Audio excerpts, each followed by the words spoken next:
কুমড়া ফুল দিয়ে যে এত মজার একটি রেসিপি তৈরি করা যায় এটা জানলে আপনিও অবাক হবেন। আমি 100% শিওর এই মজার খাবারটি আপনি বড় বড় রেস্টুরেন্টেও কখনো খাননি। এই রেসিপিটি যদি একবার বানিয়ে গোটা পৃথিবীকে খাওয়ান তাহলেও গোটা পৃথিবী আপনার প্রশংসায় পঞ্চমুখ হবেন। সো ভিডিওটি স্কিপ না করে শেষ পর্যন্ত দেখতে থাকুন। Welcome back to my channel Rupa's kitchen and lifestyle. আমার আজকের রেসিপি হলো ফ্রাইড পামকিন ফ্লাওয়ার। আপনারা অনেকে হয়তো পামকিন ফ্লাওয়ারের পকোড়া খেয়েছেন। আমার আজকের রেসিপিটি একটু ব্যতিক্রম। প্রথমে পামকিন ফ্লাওয়ারটা ভালো মতো ছাড়িয়ে নিতে হবে। এরকমভাবে একটি পামকিন ফ্লাওয়ার হাতে নিতে হবে, তারপর ঘুরিয়ে ঘুরিয়ে ডাটা থেকে পামকিন ফ্লাওয়ারটা আলাদা করে নিতে হবে। ফ্লাওয়ারের চার সাইড থেকে ছোট ছোট যে অংশগুলো আলাদা করে নিচ্ছি এই অংশগুলো ফেলে দিতে হবে, ডাটাটাও ফেলে দিতে হবে, শুধু পামকিন ফ্লাওয়ারটা নিতে হবে। একইভাবে আমি সবগুলো পামকিন ফ্লাওয়ার পরিষ্কার করে নিব।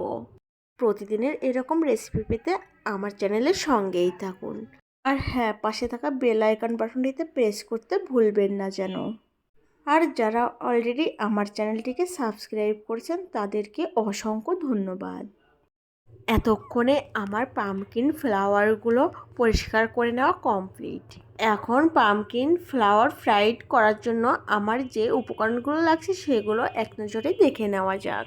3টি শুকনো মরিচ, 4টি কাঁচামরিচ, 4টি মিডিয়াম সাইজের পেঁয়াজ, বড় এক টুকরা আদা আর 6 থেকে 7টা রসুন কোয়া। প্রথমে আমি পেঁয়াজটা কুচিয়ে নিব। আমি পেঁয়াজটা একটু বড় বড় করেই কুচিয়ে নিয়েছি। এবার রসুন কোয়াগুলো কুচিয়ে নেব। আমার রসুন কোয়াগুলো কুচিয়ে নেওয়া কমপ্লিট। যে বড় এক টুকরা আদা নিয়েছিলাম সে আদাটাও কুচিয়ে নেব। একইভাবে আমি কাঁচামরিচ ও শুকনা মরিচটাও কুচিয়ে নেব। পামকিন ফ্লাওয়ার ফ্রাইড করার জন্য অবশ্যই এখানে কুচানো মশলাগুলো ব্যবহার করতে হবে, কোনোভাবেই বাটা মশলা ব্যবহার করা যাবে না। পামকিন ফ্লাওয়ার ফ্রাইডের জন্য আমার সবগুলো মশলা রেডি। এখন রান্নার জন্য চুলার উপর কড়াই বসিয়ে দিয়েছি। কড়াইয়ে পরিমাণ মতো তেলও দিয়ে দিয়েছি। খুন্তির সাহায্যে তেলটা একটু নেড়ে চেড়ে দিয়েছি। এখন তেলটা গরম হওয়া পর্যন্ত অপেক্ষা করব। যখন তেলটা গরম হয়ে গিয়েছে ঠিক সে পর্যায়ে আমি এখানে তেলের ভেতর 2টি ডিম ভেঙে দিয়ে দিব। এভাবে 10 সেকেন্ডের মতো অপেক্ষা করব। তারপরই হলুদ গুঁড়া দিয়ে দিব সামান্য পরিমাণ লবণ। এখন খুন্তির সাহায্যে ভালো মতো ডিমটাকে ভেঙে দিব এবং 1 মিনিট ডিমটাকে ভালো মতো ভেজে নেব। আর ডিমটা ভেজে নেওয়া কমপ্লিট। এখন ডিমগুলো একটি প্লেটে উঠিয়ে নিব। ডিমটা এক সাইডে রেখে দেব। এদিকে একই তেলের ভিতরে আগে থেকে কুচিয়ে রাখা পেঁয়াজগুলো দিয়ে দিব। পেঁয়াজ কুচিটা জাস্ট হালকা একটু ফ্রাই করে নিব। এবার রসুন কুচি দিয়ে দিব আদা কুচি। সবগুলো উপকরণ খুন্তি দিয়ে নেড়েচেড়ে মিশিয়ে নিব এবং আরও 1 মিনিটের মতো ফ্রাই করে নিব। যখন পেঁয়াজ, রসুন ও আদা কুচিতে এরকম ব্রাউন একটি কালার চলে আসবে ঠিক সে পর্যায়ে কুচিয়ে রাখা কাঁচামরিচ ও শুকনা মরিচ দিয়ে দিব। পামকিন ফ্লাওয়ার ফ্রাইডে এরকম শুকনা মরিচ কুচিয়ে দিলে দারুণ একটি ফ্লেভার বের হবে, খেতে বেশ ভালোই লাগবে। স্বাদ মতো লবণ দিয়ে আরেকটু সময় ফ্রাই করে আগে থেকে যে ডিম ফ্রাই করে রেখেছিলাম সেই ডিমটা মশলার উপর দিয়ে দিব। খুন্তি দিয়ে আবারও সব উপকরণগুলো নেড়েচেড়ে ভালো মতো মিশিয়ে নেব। আমার সব উপকরণগুলো ভালো মতো ফ্রাই করা কমপ্লিট। পেঁয়াজ, রসুন, আদা থেকে কাঁচা গন্ধটাও চলে গিয়েছে। এই পর্যায়ে আগে থেকে পরিষ্কার করে রাখা পামকিন ফ্লাওয়ারটা মশলার উপর দিয়ে দিব। মশলার সঙ্গে পামকিন ফ্লাওয়ারটা ভালো মতো খুন্তি দিয়ে মিশিয়ে নিব।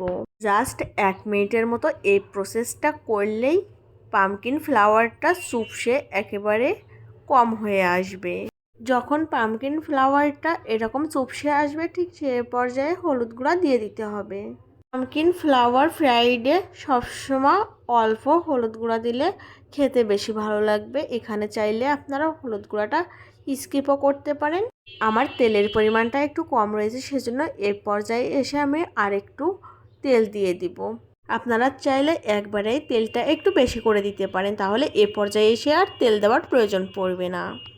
তেলের সঙ্গে পামকিন ফ্লাওয়ারটা ভালো মতো মিশিয়ে আরেকটু সময় ফ্রাই করে নেব।